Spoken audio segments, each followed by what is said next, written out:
There was a sound coming from underneath the floorboards in the middle of the night. It was the sound of a young girl crying out for her mother. And when Mom investigated, what she found under the floorboards was more terrifying than she could have ever imagined. At first, she thought nothing of it. Children are creative. They can make some pretty convincing sounds. So she went back to watching TV with her husband. She didn't want to tell her husband, Mark, because she didn't want to worry him. But now she knew she had to do something before whatever was under the bed did something terrible. It took her a while to get through to the joists, but eventually she managed to rip up enough floorboards to make a small hole. She leaned in and peered under the floor. To her horror, she saw a dark shape moving about.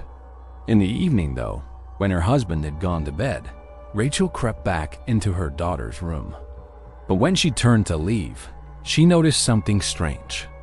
Holding it tightly in her hand, she returned to the bedroom and stood next to the bed. She closed her eyes tight and listened. The footsteps stopped. It was pitch black, but Rachel could feel something soft and squishy beneath her fingers. There was a small hole in the corner of the room that she had never noticed before. It was barely big enough for her to fit through, but curiosity got the better of her. Rachel squeezed through the hole and found herself in a dark, narrow space. She couldn't see anything in front of her, but she could hear a faint scratching sound coming from the other side of the darkness. Cautiously, she began to move forward. She screamed and slapped at it with her free hand. Whatever it was, it slithered away from her touch. It was a bed, a small single bed, just like her daughter's, but it was covered in dirt and cobwebs. And something else caught Rachel's attention. On the bed lay a little girl fast asleep. Rachel gasped and the girl slowly opened her eyes. She hear us, the girl whispered. Finally, she managed to grab hold of it and pull it out from under the bed. It was a teddy bear. Rachel burst into tears. She had been so scared that she hadn't realized it was just a toy. For a moment, Rachel opened one eye and peered under the bed. She could see a shadow moving in the darkness. Then she gasped. The shadow suddenly vanished.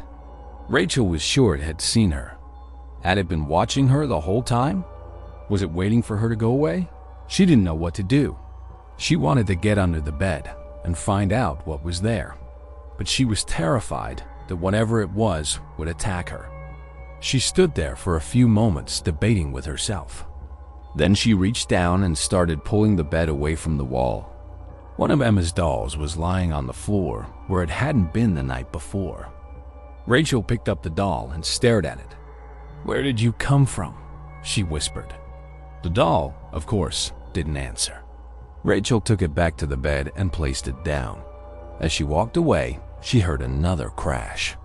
This time, it was followed by a muffled sob. Rachel paused and listened intently. She could hear something moving around under the bed. It sounded like footsteps. She lifted the bed again and checked underneath.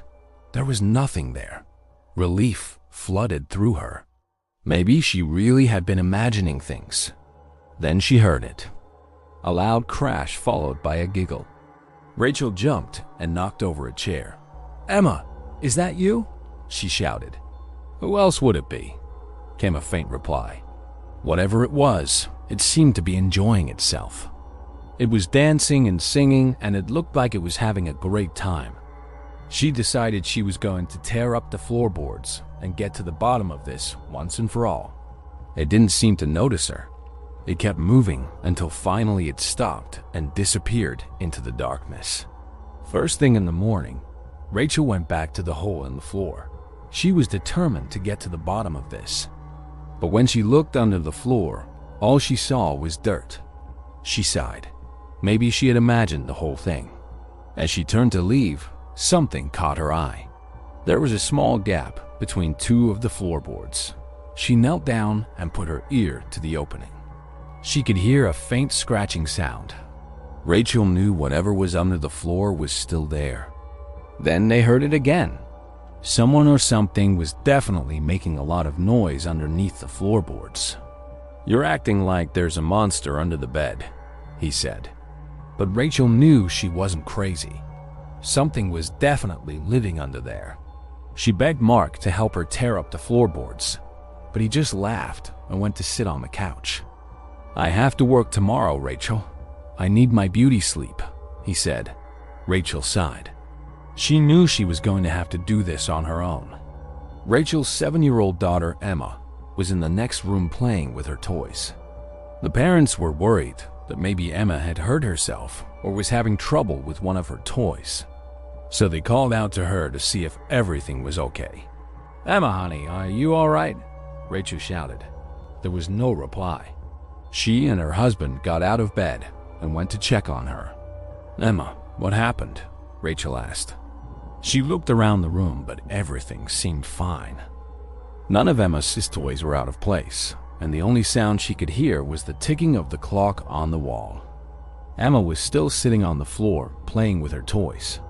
She didn't seem to have noticed her mother enter the room. "Did you fall or something?" her father asked. Emma shook her head and continued playing. Rachel felt a chill run down her spine. What had she been hearing then? Maybe it was just an animal, she told herself. It had started a few weeks earlier. Rachel was lying in bed next to her husband one evening when she heard a strange noise coming from underneath her daughter's bed. Over the next few days, though, the scratching sounds came back every single night, and they were getting louder. It was driving Rachel crazy. She couldn't sleep properly. She was exhausted all the time. One day, when the sounds were particularly bad, Rachel couldn't take it anymore. She went into Emma's room and moved the bed away from the wall. She knelt down next to the bed and listened closely. She could hear something moving around underneath the bed. Was this some kind of sick joke? Had someone crawled underneath the bed from outside? Maybe a thief who wanted to steal Emma's toys. She felt around the edge of the bed to find an entrance, but there was nothing. It was perfectly sealed against the floor. As the days passed, the noises under the bed grew louder and more frequent. Rachel was starting to get really scared. When Mark came home that evening, Rachel told him what she had discovered. He thought it was hilarious. Later that evening, after the kids had gone to bed, Rachel got to work. She grabbed a hammer and started tapping the floorboards. Rachel was too scared to go any further, so she spent the rest of the night watching the creature. With the hole in the floor repaired, Rachel went about her day trying not to think about the creepy, crawly thing living under her daughter's bed. Rachel got on her hands and knees and looked around the bedroom floor to see where the sound had come from. Nothing seemed to be out of place. She ran back to the kitchen and grabbed the largest knife she could find. Once the bed was free, she got on her hands and knees and crawled under it. But as she sat up and brushed dirt off her clothes, she noticed something strange. The scratching sound grew louder and louder until finally Rachel could make out the shape of something ahead of her. She couldn't believe her eyes.